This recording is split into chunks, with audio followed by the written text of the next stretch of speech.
Court is in session in the matter State of Maine versus Julia Carrillo, CR 18, document number 147. Defendant is present in the court at this time, along with his attorney, Attorney Banda.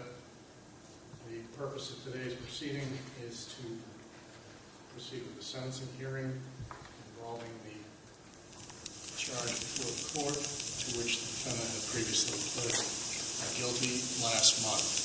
Are the parties prepared to proceed with sentencing at this time? Yes, Your Honor. Yes, Your Honor.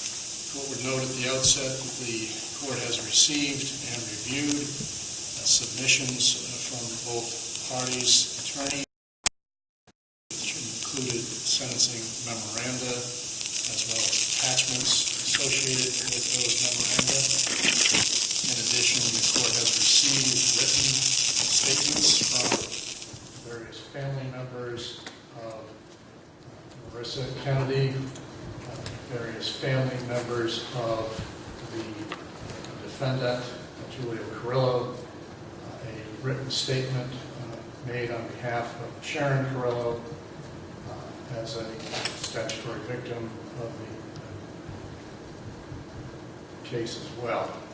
I have reviewed and considered, will consider those as well as part of the court's determination on sentencing. Today, the court will hear from the state's attorney. I will then hear from the defendant's attorney, as well as individuals who may have indicated an interest in participating orally through the description of the court's the attorney's behalf of both the state and the defendant. The court has made a determination with regard to a statement submitted on behalf of Sharon Carrillo, that statement will be part of the record for sentencing purposes. That statement will be impounded because of its effect potentially with regard to ongoing proceedings involving Ms. Carrillo in her own case. Are you ready to proceed? Yes, Your Honor. Yes, Your Honor. Proceed.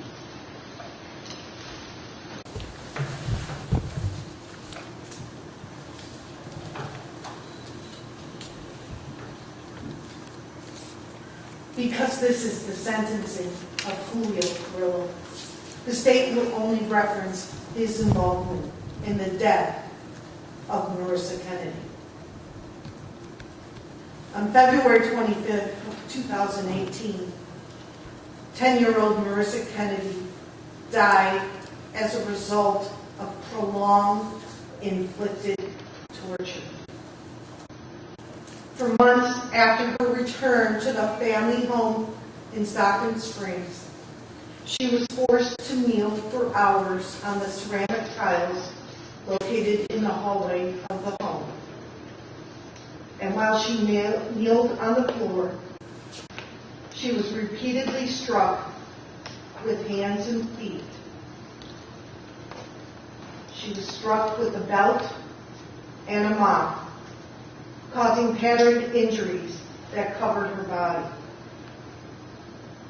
The non-stop beatings ultimately caused Marissa's heart to give out, causing her death. Chief Medical Examiner Mark Flomenbaum determined that the cause of Marissa Kennedy's death was battered child syndrome with recent subdural hemorrhage and a lacerated liver and multiple old injuries. His major findings were that Marissa had suffered multiple old and new contusions of her head with brain swelling, multiple old and new blunt impact injuries of her torso with old rib fractures, abundant bruising, a recently lacerated liver with bleeding into the abdominal cavity, and patterned imprints of impacts with a belt buckle and either a foot or hand. Additionally, he found multiple old and new blunt force injuries to all four extremities, including infected sores on both knees and on the top of her feet that ultimately caused Marissa to become septic, thereby compromising her immune system. He also determined that Marissa had been subjected to chronic stress with a markedly involuted thymus, the organ responsible for production of cells that support the immune system. She suffered from stress-related hair loss and catecholamine toxicity of her heart, meaning that cells of her heart muscle were dead due to flooding by adrenaline produced during her multiple beatings. This is a picture of Marissa that has been used every time the media reports on her death. It's a picture of a happy, smiling child. That photograph that was just shown to the court stands in stark contrast to the photographs taken of Marissa after her death. Words cannot describe the abuse inflicted on Marissa, and that she suffered for months. The best picture of what happened to her for all those months were the photographs taken by the investigators and the medical examiners. Julio Carrillo, who was 51 years of age at the time of the conduct, after initially misleading investigators as to the cause of Marissa's death, acknowledged that he was involved with the systematic torture of Marissa Kennedy. It is for that admitted conduct that Julio Carrillo stands before the court for sentencing today. In determining what is an appropriate final sentence, the state, the defendant, and the court must engage in a two-step sentencing analysis as it applies to depraved indifference murder. First, the court determines the basic term of imprisonment based on an objective consideration of the nature and seriousness of the crime, considering the sentencing principles of deterrence, restraint, minimalization of correctional experience that may promote future criminality, and the elimination of inequalities in sentencing that are unrelated to legitimate criminological goals. It is always a difficult task to stand before the court and place the loss of a human being upon a continuum of seriousness. But in the first phase of the sentencing process, the emphasis must be placed upon the conduct that the defendant engaged in and where that conduct falls on the continuum of that seriousness. It is especially difficult in this case to place the loss of a 10-year-old child, the very child depicted in the photographs submitted by her uncle Stephen, and place her death on a scale of seriousness, because her murder and the manner in which her death occurred is so outrageous, so revolting, so savage, so brutal, and so shocking that it is difficult to quantify the basic sentence. Her death is one that will linger with many. Her grandparents, her uncle, her classmates and teachers, the first responders who arrived at the home and found her battered from her head to her feet, the seasoned investigators who listed as this defendant detailed what has occurred in the home that Marissa occupied. But the impact of Marissa's death will go even further. The community of Stockton Springs has been affected, continuing to hold vigils for her death. In fact, the entire state of Maine will remember Marissa and her death. But that impact is only to be considered in the second step of the analysis. because in the second step, the court determines the maximum period of incarceration based on the relevant aggravating and mitigating factors, while also considering sentencing principles related to rehabilitation, restitution, and differentiation of sentences to account for the individual circumstances of the defendant and to achieve a just outcome. So what is an appropriate basic sentence for the murder of a 10-year-old child that is so outrageous, revolting, savage, brutal, and shocking? In State v. Short Sleeves, the court for the first time announced that the court, a sentencing court, can consider as a gateway factor whether the murder was accompanied by torture or other extreme cruelty in setting life sentence. Those factors were expounded upon recently in State v. Waterman, when the court noted that there were other factors that could act as a gateway factor to a life sentence if those factors reflect a judicial and societal recognition that they warrant the ultimate penal sanction. The state cannot imagine a more heinous manner in which to kill than that which Marissa was subjected to. It is an understatement to say that the murder of Marissa involved torture and extreme cruelty. She was savagely beaten every day over a period of months. For months, and without apparent motive, purpose, or reason, Marissa was forced to kneel on the hard surface of the tiled floor until the skin of her knees and the top of her feet wore away to the point that she became septic because of the open wounds had gone untreated and thus compromised her immune system. And as she kneeled on the floor, Marissa was beaten from the top of her head to her feet with hands, feet, a belt, and a mop handle. These beatings ultimately led to Marissa's heart giving out due to chronic stress. This is not, if there ever is such a thing as a run-of-the-mill murder. Instead, this is a murder that was accompanied by torture and extreme cruelty.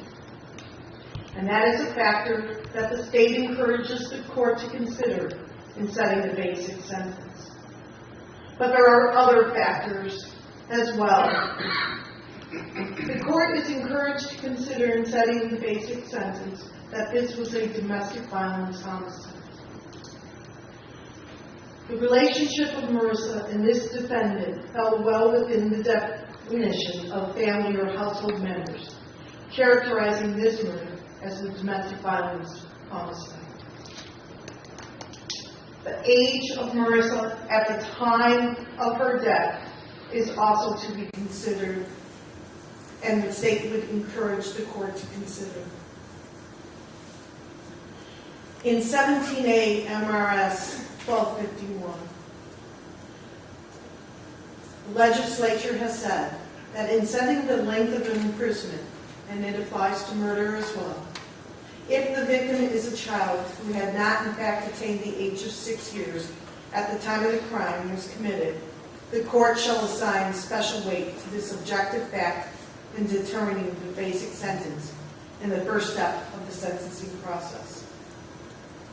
Although the legislature set the age limit at 6 in 1251, it would appear from the statute that if the murder of a child occurs, special weight is to be given to that objective factor.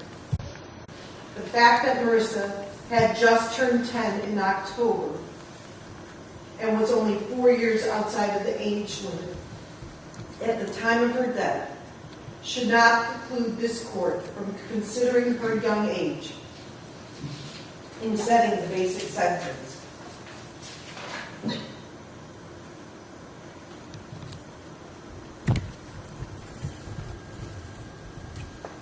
The court is also encouraged to consider the fact that Marissa's death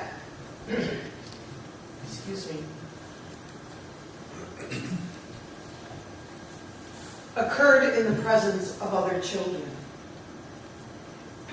Her younger siblings were in the home at the time that Marissa was systematically subjected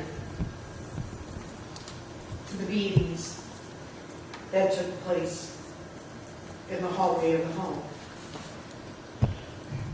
Although they were young, it is hard to imagine that they did not hear her crying or recognize her pain.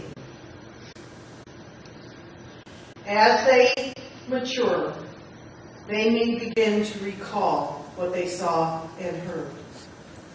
In State v. Waterman, the law court enunciated that one such factor that the court can consider is whether or not a crime was committed in the presence of children.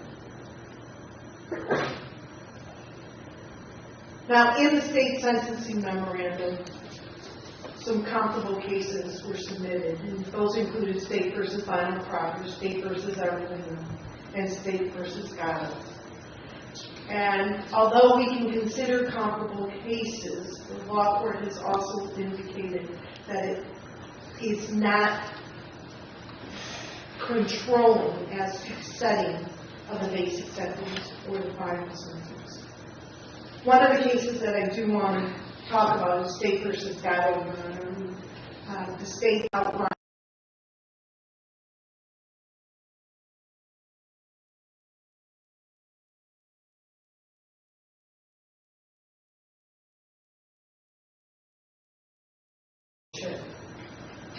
there are, as horrific as Kendall's death was, distinctions to this case. And Marissa's death is noticeably different.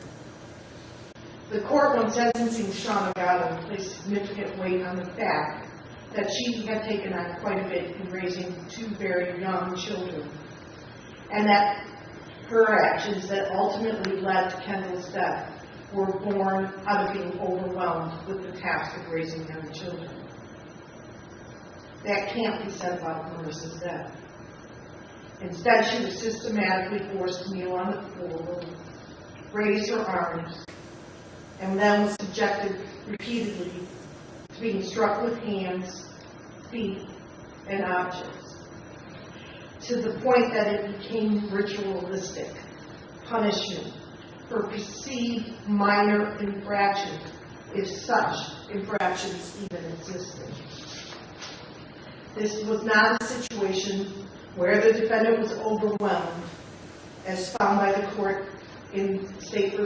Gatto, but rather systematic torture without cause or reason. In the Gatto case, the court determined that Kendall was targeted because her fiance left his grandchild in her care, and that she was the sole caregiver for that child.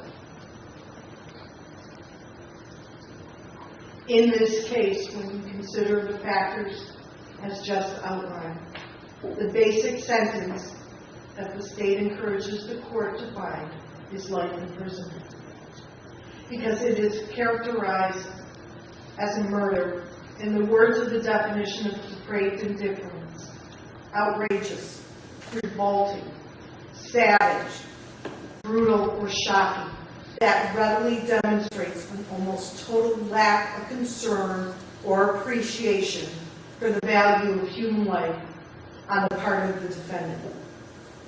It is a murder involving torture and extreme cruelty, warranting the most significant basic sentence. A life sentence, set as the basic sentence, if imposed, here reflects a judicial and societal recognition that this defendant warrants the ultimate penal sanction, or that this conduct warrants the ultimate penal sanction.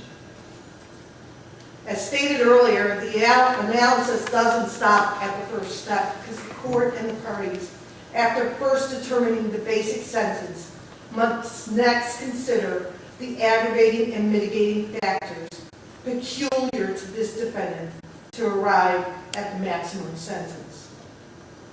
There are some mitigating factors here. Acceptance of responsibility by pleading guilty. His lack of prior criminal record and his family support. But those mitigating factors are overwhelmed by the aggravating factors. The first and most significant is the conscious suffering that Marissa endured day after day. That aggravating factor alone is enough to mitigate those factors such as lack of criminal record, family support, and acceptance of responsibility. She suffered from dozens of non-fatal injuries that were inflicted daily for a period of months, ultimately resulting in cardiac arrest. It had to have been extremely painful for Marissa to have had her liver torn, to have suffered brain hemorrhaging, and to have been forced to kneel naked on a tile floor that resulted in open, infected wounds on her knees and feet. This can be characterized by nothing but slow, agonizing death, the culmination of a series of beatings that Marissa understood would lead to her death. Marissa's conscious suffering is a significant aggravating factor that the court should consider. It is difficult to imagine what was going on in Marissa's head every time she was ordered to kneel on the floor. Her gaping wounds coming in contact with the tiled floor causing pain, ultimately causing her to become septic and her little body unable to fend off any more injuries. And then, having taken the position that she had so many times before on her knees, seeing and then feeling the blows from the hands of the defendant, or feeling the stings from the belt or mouth, are insurmountable. Marissa had to have known that her body was failing and that her death was imminent. It is unimaginable to think about what this little girl knew and how she felt. There are additional aggravating factors, and that is the impact that Marissa's death has had.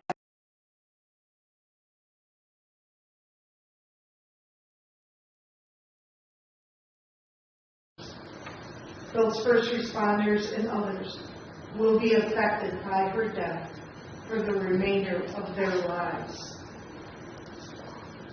An additional aggravating factor is the defendant's age at the time of Marissa's death.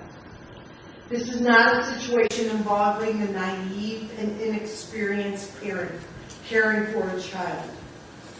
We know that because this defendant had 2 other children in the home who went unscathed. Instead, Marissa was targeted for violence in that home.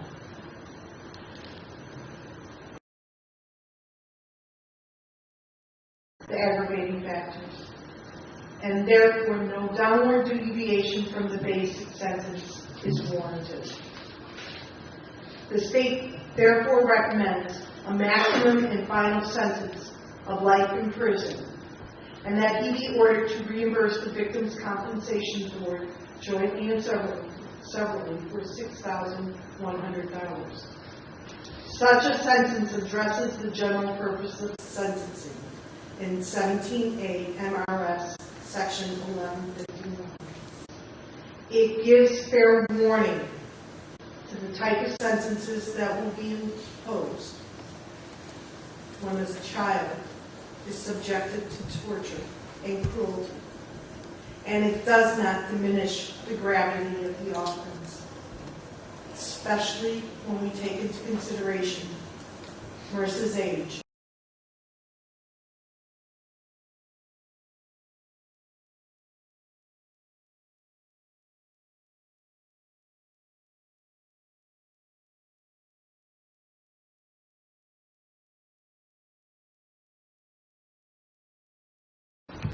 No, thank you, Your Honor. Thank you, Judge. Your Honor, I don't want to spend a lot of time speaking about things that I've already addressed in the sentencing memorandum that was submitted to the court. As you can see from my written submission, there are various points about the analysis, the two-step analysis that I disagree with the state and their interpretation. A couple of things I want to highlight, just to highlight, and some of these are mentioned in the memo, some of them are not. The state has several times referenced the abuse that took place here as prolonged. They've referenced it, they use the word prolonged, they use the word suffered for months. And as I did acknowledge in my written submission to the court, there is some ambiguity in the record, in the investigation. There is some ambiguity as to when, to trying to put a timeline on when this happened, in terms of when it started. One thing that I think the family can address for you to maybe help shed some light on that, or at least to give the court a time frame for you to consider, and a couple of family members can address this, is Thanksgiving of 2017. Julio's family had an opportunity to see Julio, Sharon, and the children during that Thanksgiving in New York. And they interacted with Marissa in various ways. They were able to observe her demeanor. They were able to observe her physically, her movement, her body. And what you'll hear from them is that there was no indication, at least as of Thanksgiving of 2017, there was no indication or any outward sign to the family that anything unusual or untoward was happening with Marissa. So they will address that for the court. In terms of putting a time frame on it, I think based on that information, you're looking particularly at the months of December, January, and February. One of the things that I think the family can also help put in perspective is something that the state has cited, and they've sort of cited this fact as something for the court to consider. It seems like they've cited it both in their Step 1 analysis, and they've also cited it in their Step 2 analysis, which is the presence of younger siblings in the home. So we're specifically talking about the younger children, Louis, who's now age 3, and Emmy, who's now age 2. These two are the biological children of Julio and Sharon. Obviously, these two children were brought into the relationship later. At the time of this offense, they were very young. They were toddlers. One was an infant. The state is citing their presence in both Step 1 and Step 2 as something for the court to consider, and as it's sort of an aggravating factor. Certainly in Step 2, they've cited it as an aggravating factor. One of the things I think you'll hear from the family, who now has custody of all 3 children, because as the court knows, there was a third child that was born during the pendency of this case. The third child, his name is Nicholas, and he's now 1 year old. So Nicholas wasn't around when this happened. Okay?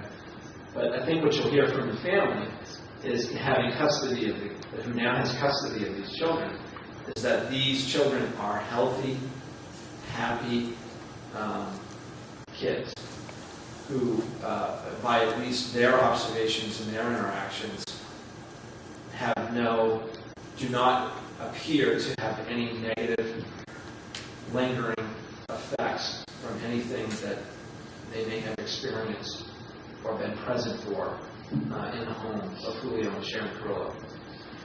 So again, I'll let them address that to you.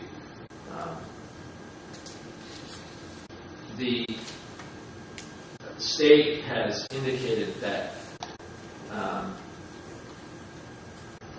this case, in step one, one of the things they mentioned is they want to try to distinguish this fact pattern from the Gatto case. And as I think I heard, they said one of the distinguishing factors is that the court in Gatto found that the defendant had taken on the responsibility of having to supervise two children. And that it said something like, well, that can't be said here because Julio had two children, and Marissa was just a third child. Well, you have to she's older. But you have to sort of remember the chronology. When Julio met Sharon, that relationship, she came as a package deal with Marissa. Julio, at 51 years of age, had never been a parent, had never had to assume that role of a father, and in this case, as a stepfather. So at 51 years of age, he's parenting for the first time. And it's not his child. And I'm sure the court is familiar with the difficulties that go hand in hand with not just being a parent for the first time, but being a step-parent. So here he is at 51 years of age, and he's a step-parent. And then you add to that, Judge, the addition of two young children. And here we're talking about Louis and Emmy. You add to that two young children who are under the age of 2, when we can sort of roughly gauge when the abuse on Marissa started. You combine that with the conditions that we know were present, which were the stress of finances. You have to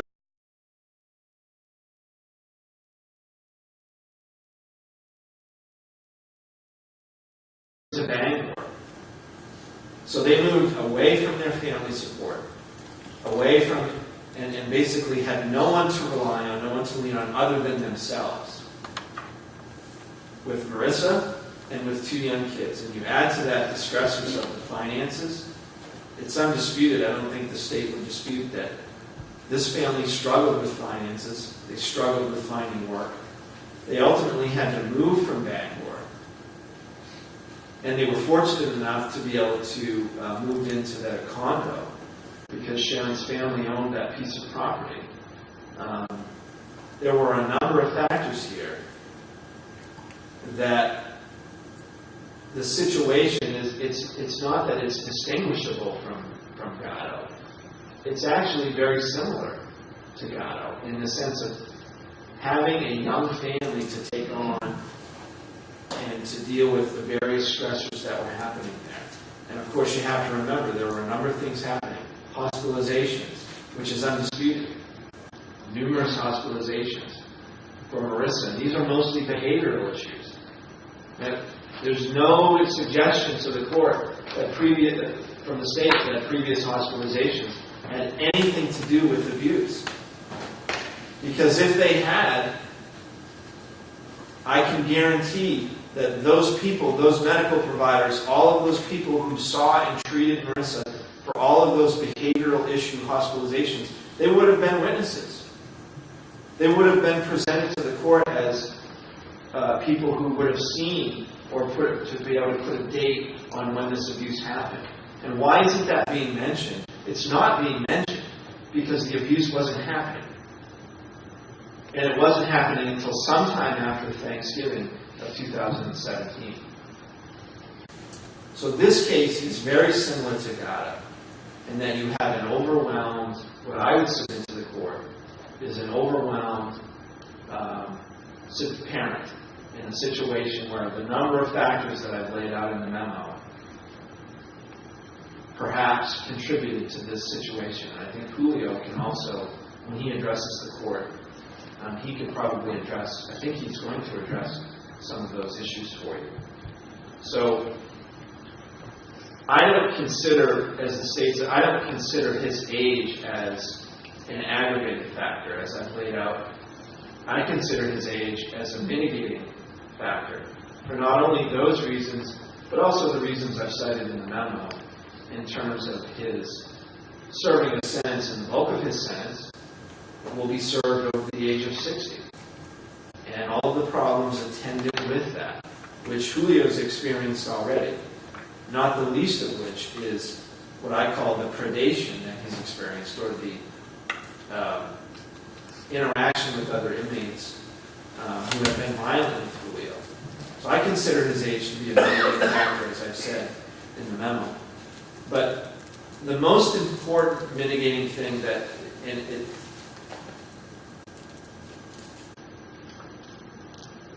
it's upsetting a little bit that it's so casually thrown around by the state when they sort of casually reference acceptance of responsibility.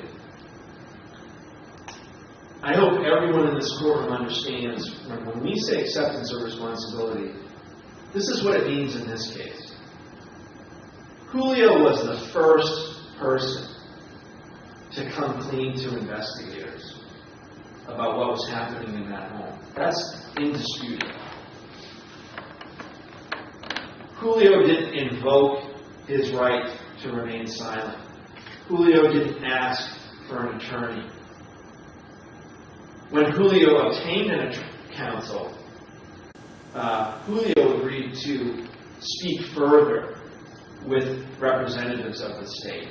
As the court is aware, back in January, we participated in a proffer with the state, members of the Attorney General's office, and detectives. And we spent, I know it was over an hour.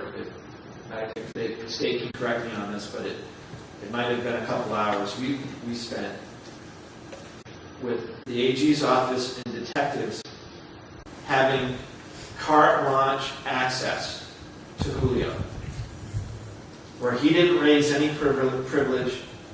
He didn't refuse to answer any question.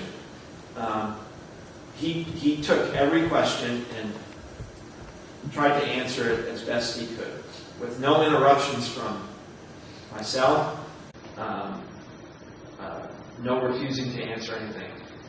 He has tried to assist the state in understanding what happened in this case. And he actually answered questions, subjected himself to answering questions about details that they didn't have an opportunity to interview him about.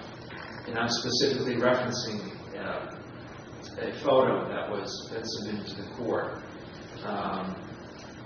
depicting Marissa kneeling and Sharon kneeling.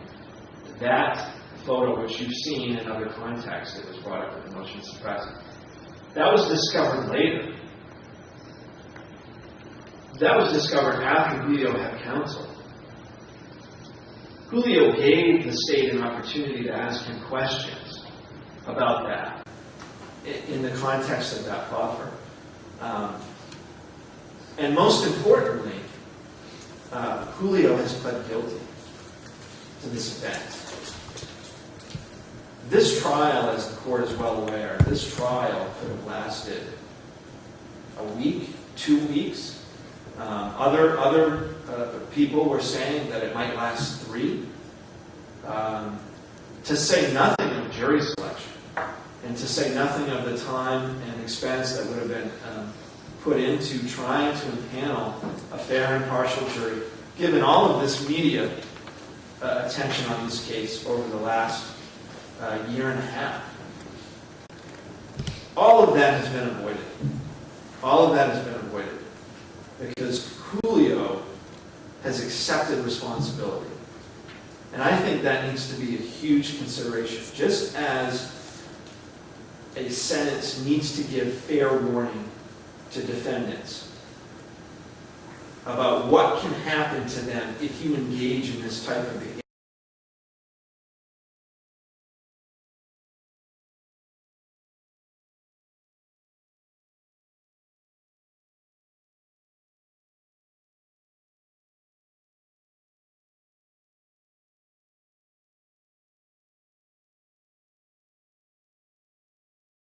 the court will take consideration and give it significant consideration. Because in the end, at the end of the day, this process that we're engaged in is about finding out the truth. It's about determining the truth. It's a truth-seeking process. It's not about playing games. It's not about just trying to win. It's about a truth-seeking process so that justice can be done. And when you have a defendant who comes before you and pleads and avoids all of that, and he's been cooperating all along, that should receive, in my opinion, significant consideration as a mitigating factor, not just a casual reference that he accepted responsibility. With that being said, I want you to hear from the family. My view, as you know from the written submission, is that this case is no worse than the Gatto case when you compare the facts. And the court in Gatto ultimately determined that the appropriate sentence was 50 years. My position from the memo is that in this case, the mitigating factors that I've laid out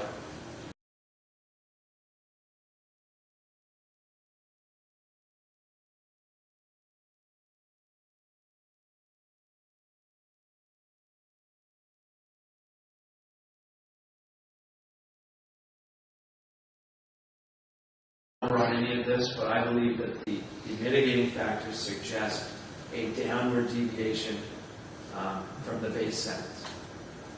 So with that, I would like you to hear from the family. As I mentioned in chambers, there are 4 individuals that would like to address the court, beginning with Enrique.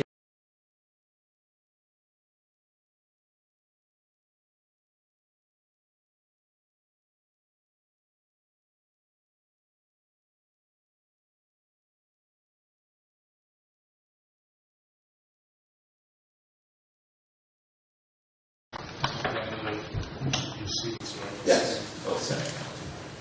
Sir, if you would state your name and spell it for the record, please. Sure. My name is Enrique Pavone. E-N-R-I-Q-U-E. Pavone. P-A-V-O-N. Proceed, sir. Thank you. Your Honor, I am the husband of Maria Pavone, Julio Carrillo's aunt. And I'm here to say that in my interactions with Junior, I've known him to be nothing but a humble, loving, affectionate father and son and brother. And I'm not saying that because I'm in front of you, Your Honor, and I'm at this court. I'm saying that because I've observed him. I've observed how he reacts and interacts with all family members. What happened is terrible. Can't explain that. But I'm here to say that I've seen how he reacts to his parents and his sisters, his nephews, and his children. Your Honor, I'm retired. I spent 31 years in government service. I served 11 years in the Marines and 20 years with the Department of Justice, Federal Bureau of Prisons. And in my duties, I retired as a special investigative agent at the United States Penitentiary in Haiti. I've dealt with all types of inmates, convicts, from all levels of institutions, from pre-trial inmates to low custody, medium custody, high custody, and max. And in all that time, inmates, of course, always say, I did not commit the crime. And in my view, they either committed the crime, they were an accomplice to the crime, or they knew in one way, shape, or form of the crime. So not one inmate ever convinced me that they did not commit the crime. What I was convinced, however, Your Honor, is that good people make mistakes. Good people make mistakes, Your Honor. And on behalf of my wife, Maria Pavone, the Carrillo family, I ask you for mercy and lenience when sentencing Julio. Thank you. Thank you, Mr. Carrillo. The next would be Carmen Carrillo, that's Julio's mother.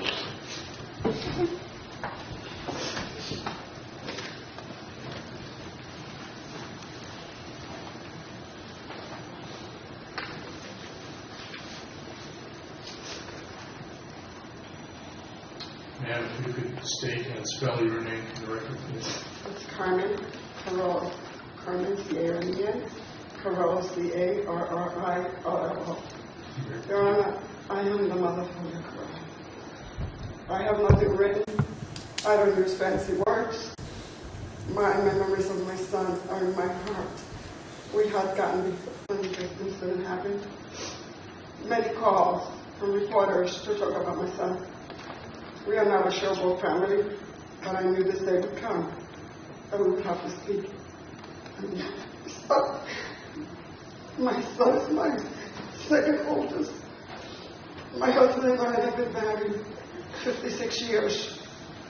All we've done our life has been work to bring up our children and help bring up our grandchildren. My son is a good man. Your Honor, never gave me any problem. Never.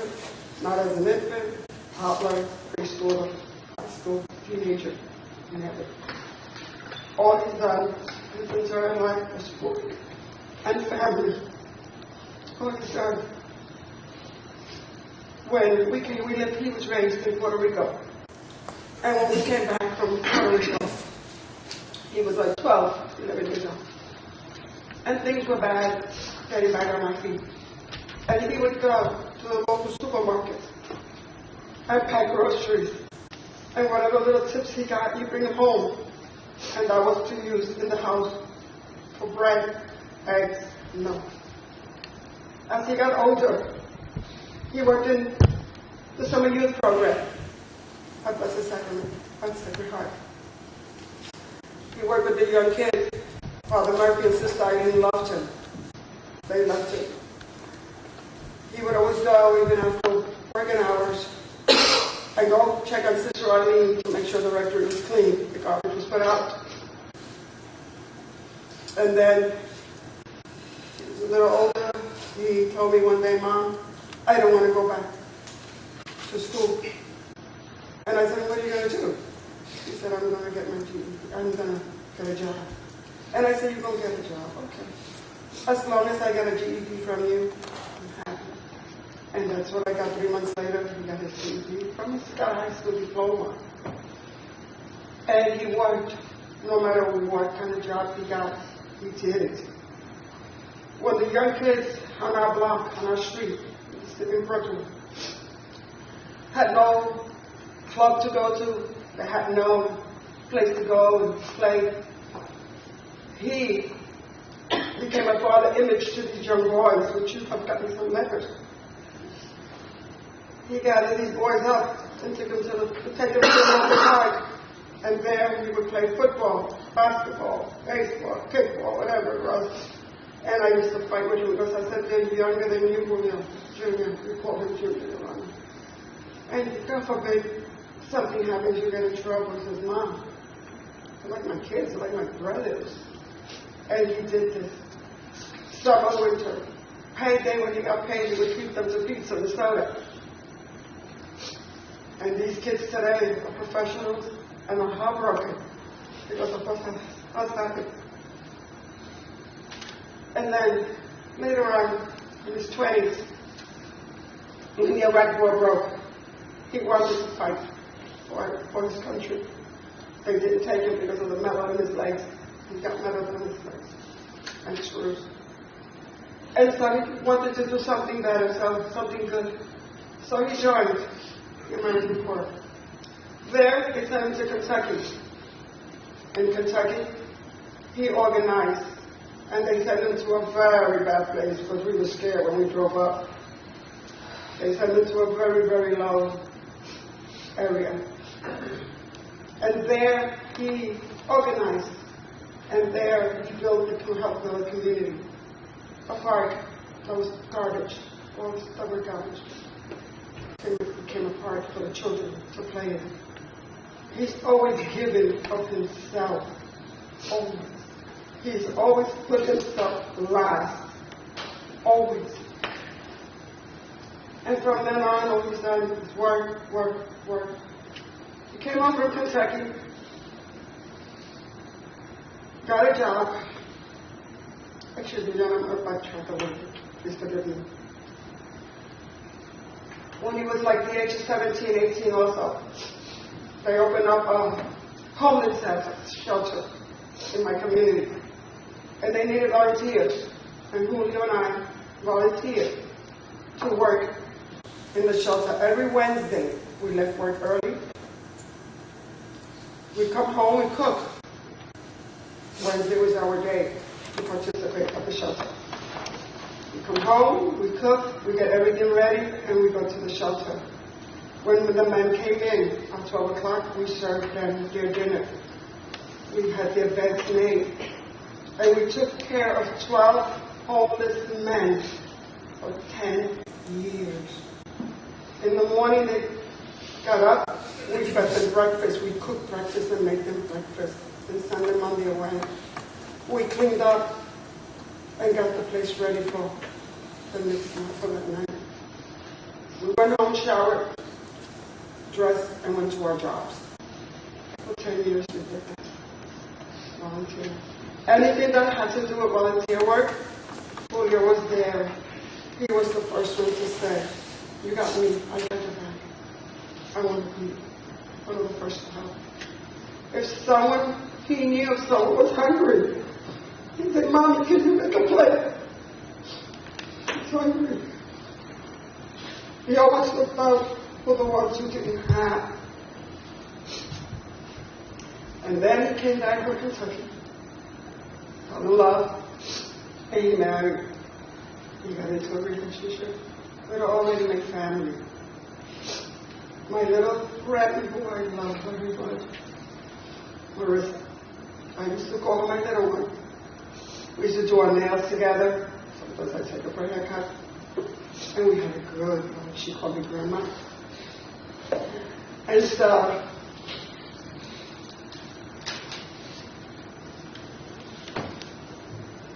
then he had 2 little ones, which now are 3, because at the time his spouse was expensive. And he had 2 little ones, and he had Marissa. Couldn't find a job. He'd call me sometimes, I was stressed out. If I can send money, I could send money.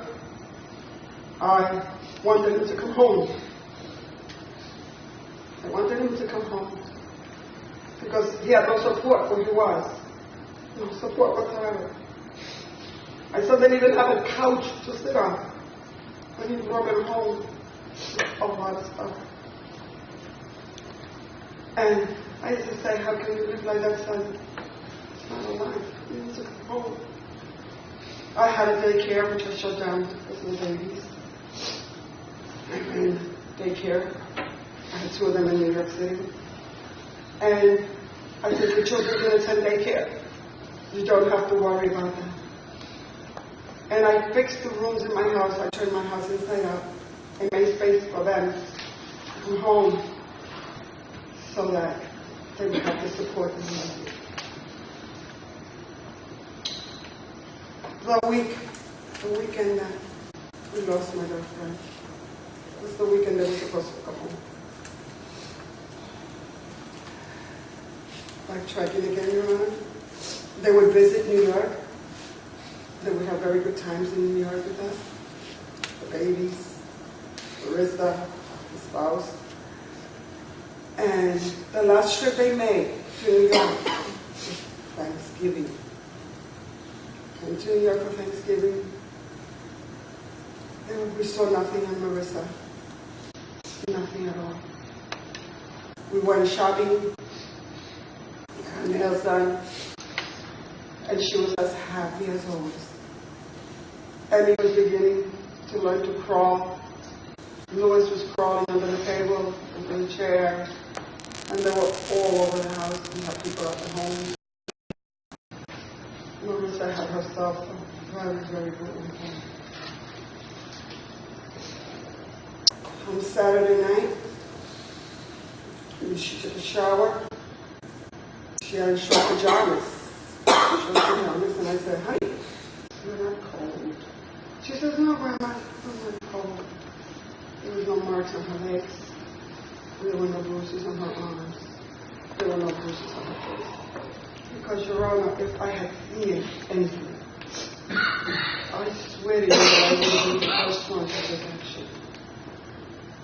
I would have been the first one.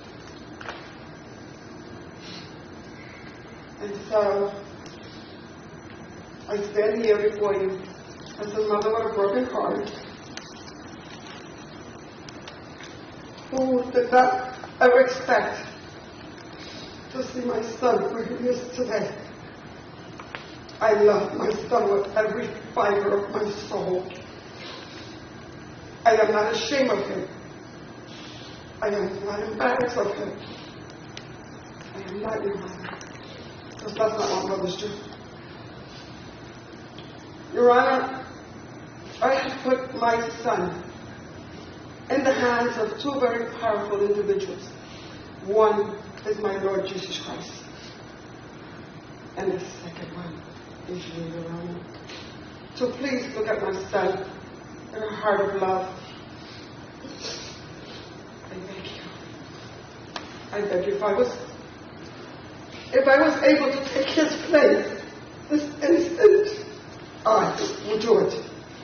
Because he is a good man.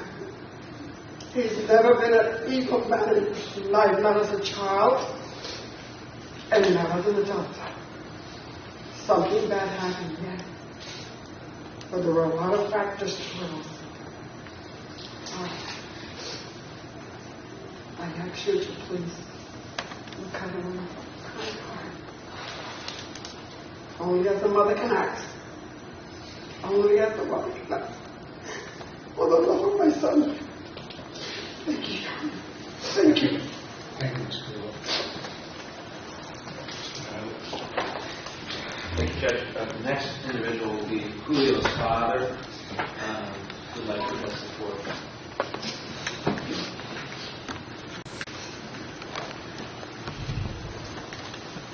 Sir, if you could state and spell your name for the record, please.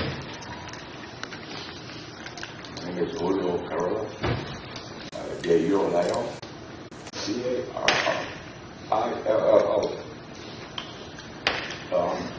Your Honor,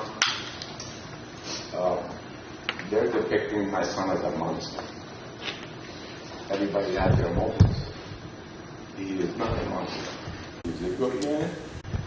Something happens. He just don't handle it. He has always been very hard worker. Very hard worker.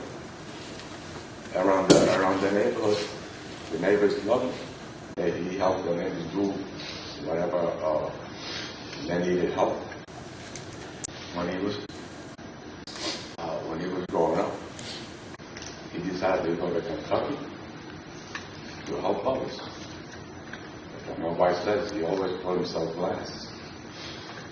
He always tried to help with his cousins, his nephews, the little kids now that we have. He has never been in any problem, never looked for problems. He has always never been in trouble with the law. He's been like Mr. Bender says, he has been overwhelmed with the situation that he was in. He has taken responsibility for his part. We, as a family, love him and we respect his decisions. We have always gave him advice. He always says, I'll think about it. When he got married, he said to me, Papa, I did it. I did it, Papa.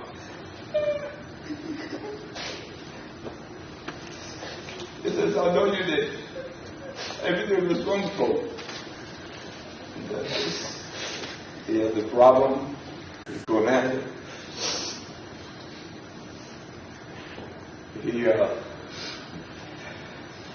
He looked forward. He tried to do everything for his family, everything that he could. if he only asked for help for us a couple of times, I guess he was that proud. We always said, if you need any help, just come, let us know what's happening, how we could help you. So, Your Honor, I myself, as I asked for you to have mercy on his sentencing him, because he is a good man. He is not a monster. Everybody goes through hard times, and he just went right on that. He couldn't handle it. Please have mercy on him. Thank you. Thank you, Mr. Grillo. Lastly would be Julio's sister, Tanya Molina. Would you state and spell your name, please? My name is Tanya Molina. It's TANIAMOLINA. And I am Junior's oldest sister. I had written a statement that I wanted to make, but I'm not. Thank you for my heart. And if I was able to put a USB cord on my head and play out a video for you of my childhood with him and growing up, I would. But I can't, so I will tell you. My brother and I are 21 months apart. We were, growing up, extremely close. I was his protector. And I love him with every ounce of my soul.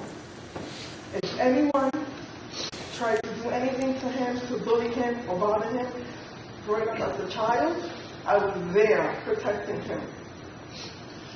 When my younger sister came, she's about 14 years older than her, same thing. I am a protector of my siblings. I am a protector of my family. I love them with everything that I am. When we moved back from Puerto Rico to New York, we moved with my grandmother, and we had two of our other cousins living with us, and there was four of us. I was the only girl. And we all played outside. We all ate cookies and drank coffee because my grandmother was a Puerto Rican old lady that would give us coffee at night before going to bed. And my brother and my cousins went to same schools, elementary, middle school. There, as children are, people would try to bully him because he was always quiet, reserved, and people thought that he was an easy target. And again, we always protected him. As we became teenagers, the tables turned. He became my protector. He became my big brother.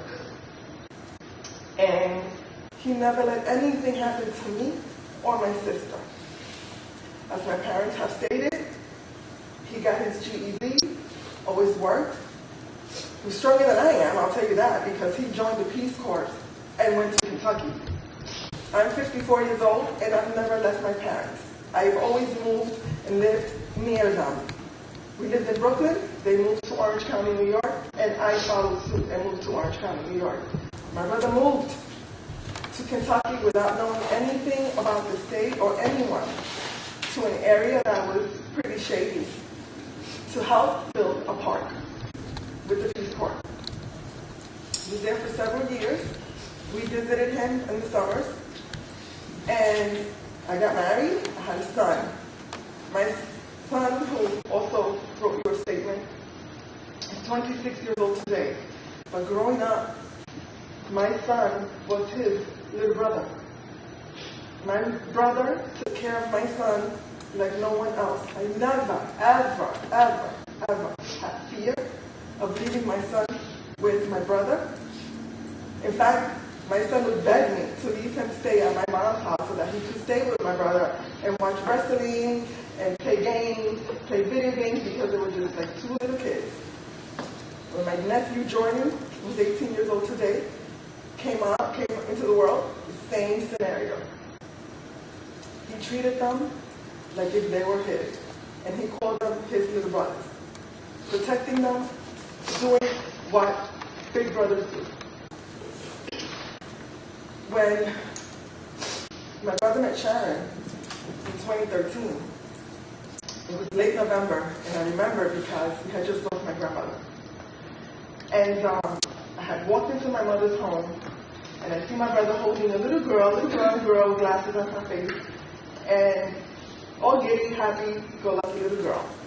And he tells her, introduced me to Sharon, and he introduced me to Marissa. He said, this is Marissa, and Marissa, this is your new auntie, Tanya.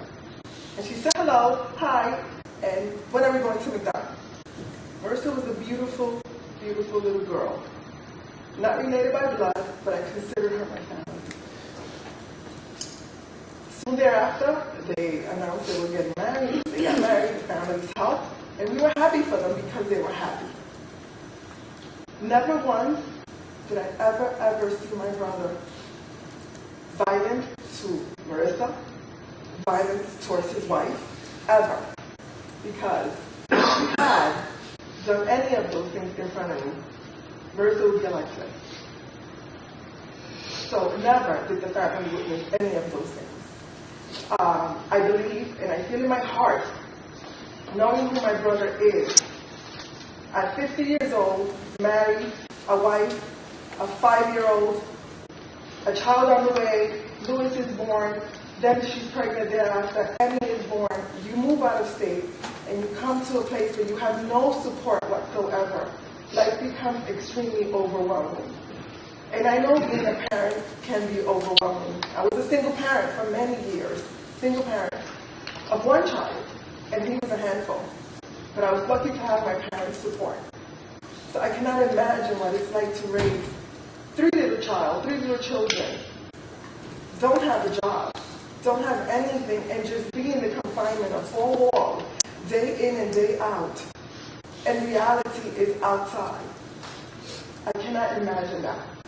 I know life became extremely overwhelming. Doesn't excuse what took place. I wish he would have been stronger and called us, but he didn't. And I just want to say to him, if you allow me, I want to say to him that he is not an embarrassment to me at all. Never was, never will be, ever, ever, ever. We're siblings, we bickered, but I love him with my soul. And he is not an embarrassment. He never was. You were never a loser. And you were never a monster, as some have depicted you in the media and the other defense team. He was not a monster. My brother took responsibility from the day it occurred when he was interviewed by the investigators. He was the one that said, yes, he explained what took place at that moment. So, Your Honor, I stand here in front of you just asking to, please, Your Honor, find it within your heart to get mercy on my brother. You see, he has 3 kids. He's 52 years old today. He has 3 children that we have custody of, and I say we because my parents have legally adopted them, but my sister and I are in their lives every single day. These children are 1, Nicholas is 1, Louis is 3, and Emmy is 2. They are happy, rambunctious toddlers.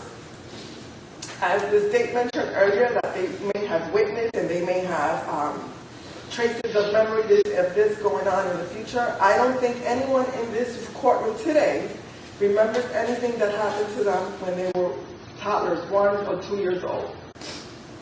They keep an eye on them very closely. We watch what they do, what they say, specifically Louis, because he's 3, and Louis is as happy as can be. The permission of the DHHS here in Maine, we have introduced them to the kids, to my brother via video. We visit with him via video.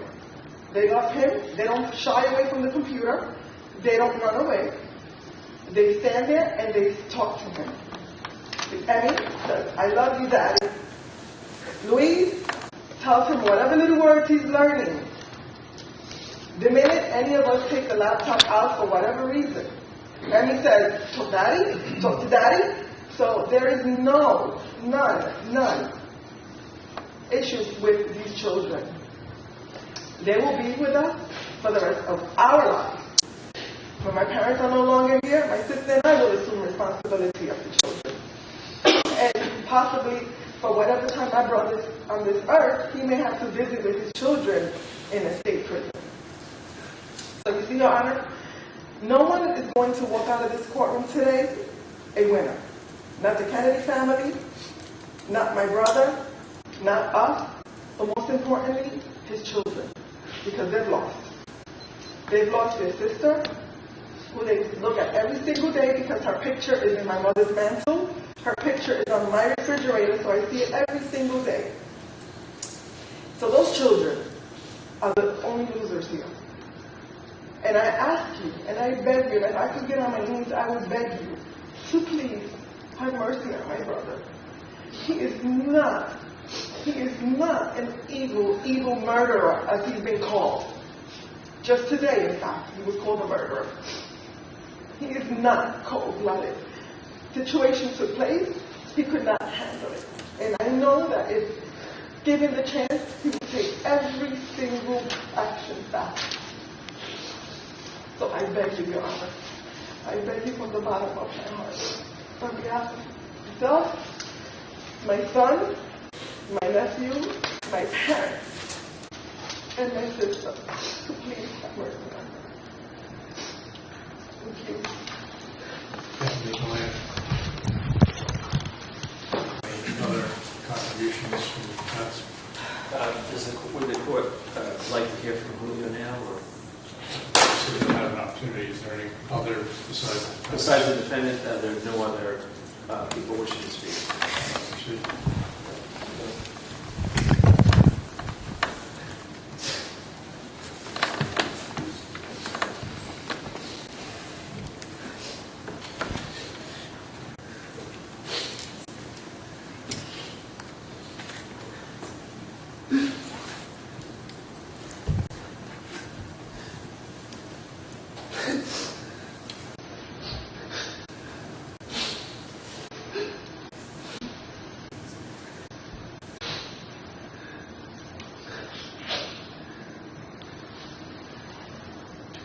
Your Honor, for Virginia, every night, as I lost the loss of my sister, I'm still doing it.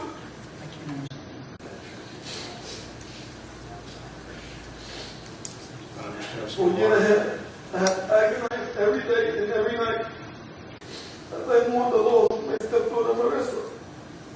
Every day and every night I pray to the Almighty Father Jesus Christ that I wish I was strong enough to stop what was happening to Marissa. I am so sorry. Marissa's family, for your loss. So sorry to my family for putting me through all this. I'm so sorry. I'm so sorry, Marissa. My God. My Jesus Christ, I'm so sorry. Marissa, I have to live with what happened to you for the rest of my life. And hope one day Jesus Christ and you, Marissa, will forgive me. I was not experienced to take care of any child with behavior problems or life potential for behavior issues. I was so overwhelmed taking care of Louis, who was 1, and Emmy, who was 9 months. Helping my wife take care of her son. It just got too much to handle. All the finances, hospitalizations, counseling, appointments, from job to job. With me and my wife not having the family support we had in New York, I just got harder by the moment. You see, everything was just one thing after another. It just got so hard to figure anything out the right way. Before we were joined, we thought our well, we were too overwhelmed by being inexperienced parents. Marissa, I'm so sorry. I am so sorry for not being strong enough to stop what happening to you. What I did to you. You will always be in my heart. And so I pray you forgive me. I'm so sorry.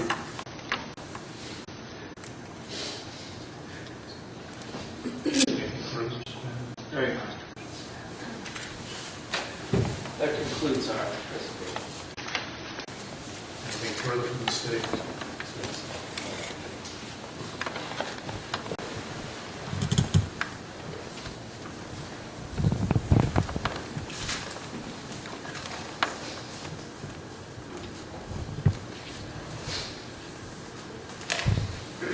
Your Honor, I've just been informed that Joseph Kennedy would like to address the court. Would indicate that he did submit something in writing to the court previously. And it was my understanding when we were presenting our portion of the sentencing analysis to the court that he did not want to speak, but he is here in the court. Any objection to hearing from Joseph Kennedy? No.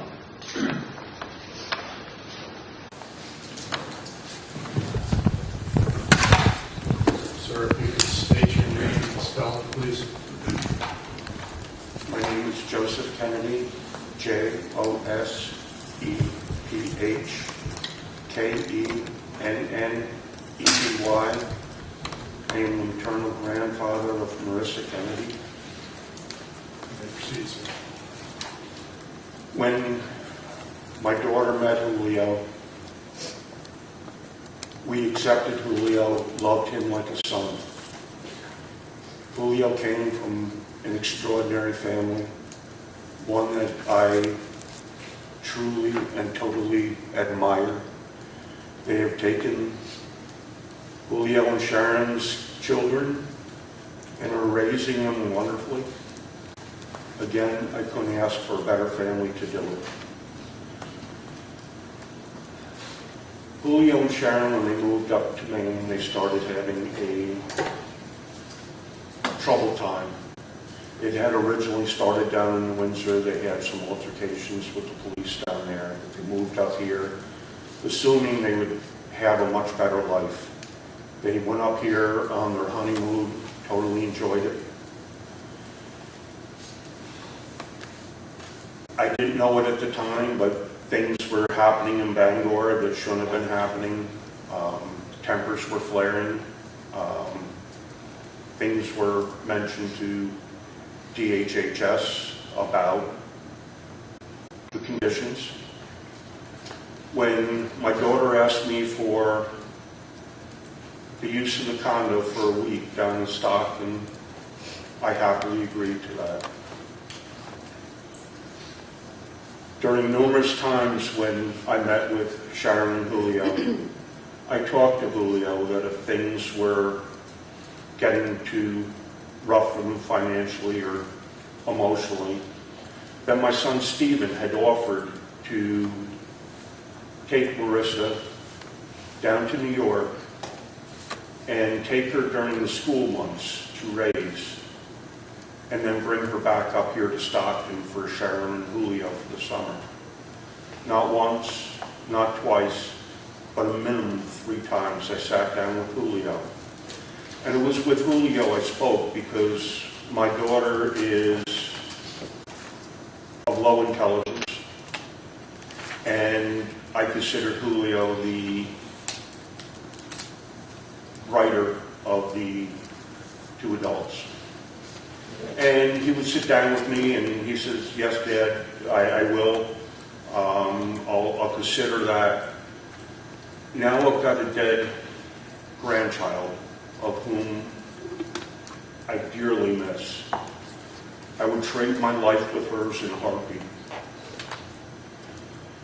As far as I'm concerned, he had the opportunity to let my son Stephen take Marissa and raise her in New York for 9 months out of the year, and have Marissa come back up here for the 3 summer months. It didn't happen. I often wondered what would have happened if he had agreed to that, and my granddaughter would still be alive. I know the Carrillos deeply loved Marissa. That's without a doubt. They truly did. She was a lovable young lady. I am going to miss her. I mean, her life was taken. This young lady had a wonderful future ahead of her. She loved visiting the Maine State Aquarium. We figured she would become a marine biologist because of that. Her love for marine animals was just unbelievable. Every time we came to visit her, that's where she wanted to go. The world's been deprived of the future of this young girl. Her life was taken from her.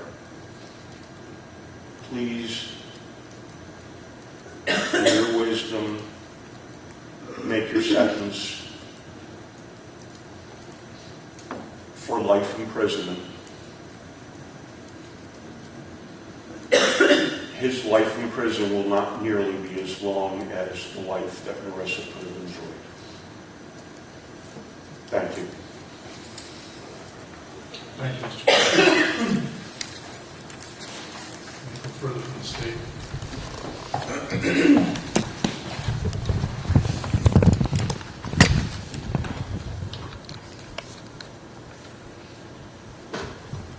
When Marissa was in New York for Thanksgiving, there may not have been bruises present or wounds open.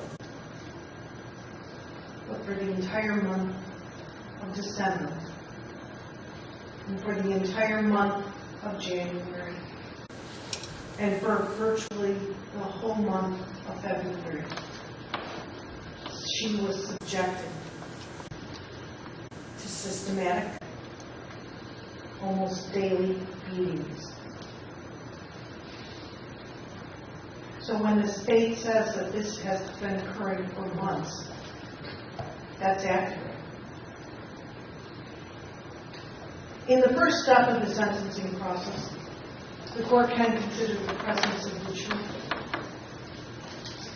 But I think might have been confused is in the second step, the court can consider any subjective impact that this crime may have on the younger siblings of Marissa. At some point, that they had an older sister. At some point, they are going to know that their sister died because of the actions that took place in Stockton. And they are going to have to live with the knowledge that their lives were spared and hers wasn't. That is something they will have to live with.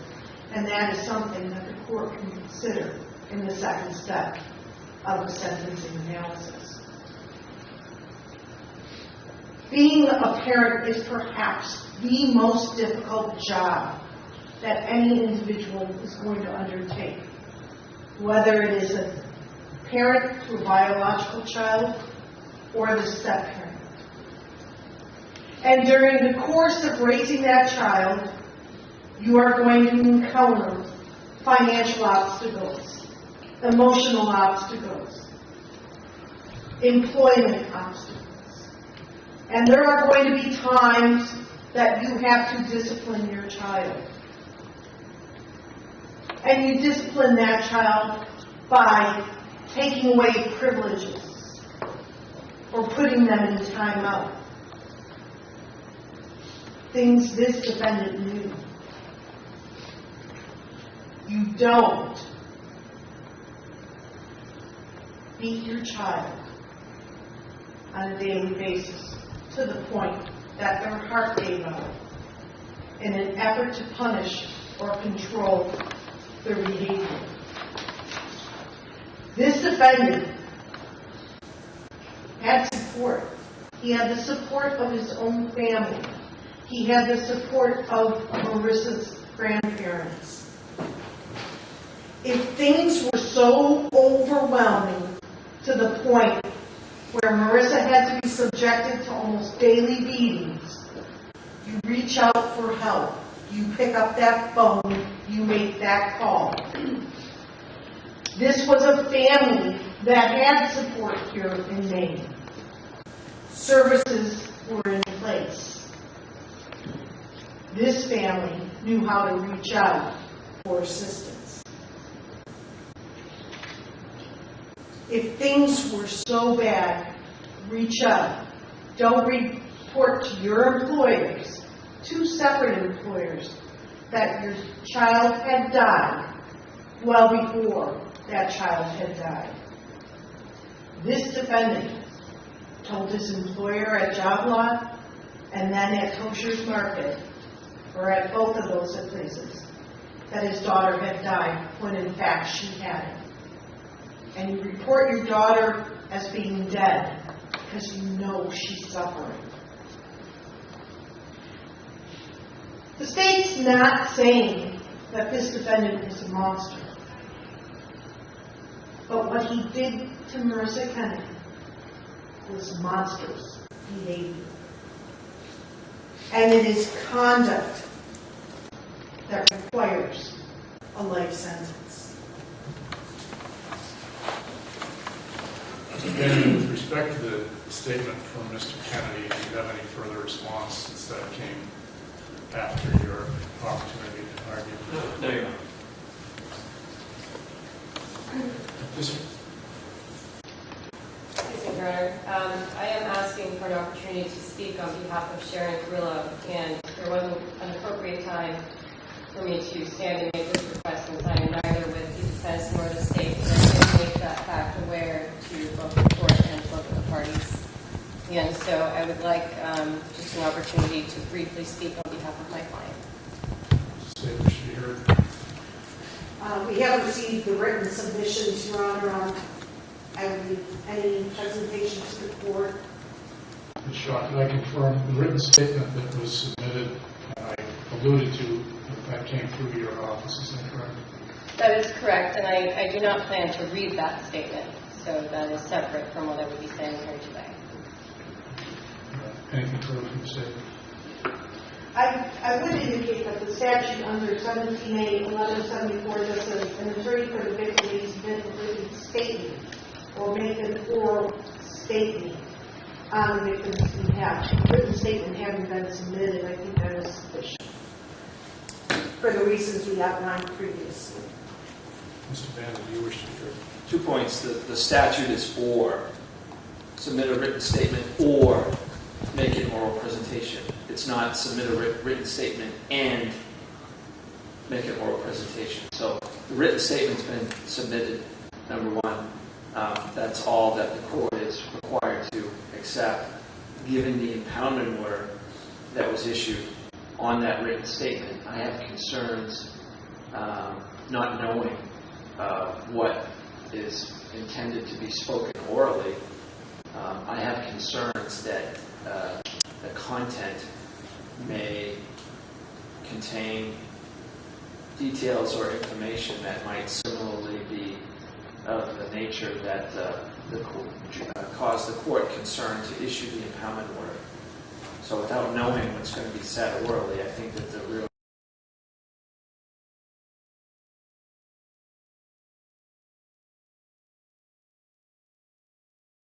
dependency of the other case. And I'm afraid that what might be spoken orally might further exacerbate that problem. As it's quite frankly, they're not entitled to do both. It's one or the other. Your Honor, I disagree with that, and there are several victims here today who have both submitted written statements and spoken orally. So I think it would be unfair for the court to deny Mrs. Carrillo the right to speak orally. The court will be in brief recess. I'll see counsel for the state, for the defendant, and counsel for Sharon Carrillo in chambers. There may be a need for some in-camera argument with regard to this issue. We'll be in recess. All right.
taken as additional written submission, additional information from Ms. Carrillo on that behalf.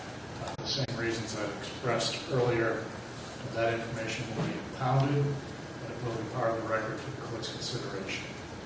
The court at this time does want to now take a brief recess to organize what I have received here today before rendering my decision. I will be rendering my decision today. I've had a chance to make those additional efforts. I will reappear to enter my verdict in this case and close the sentence at that time. All rise.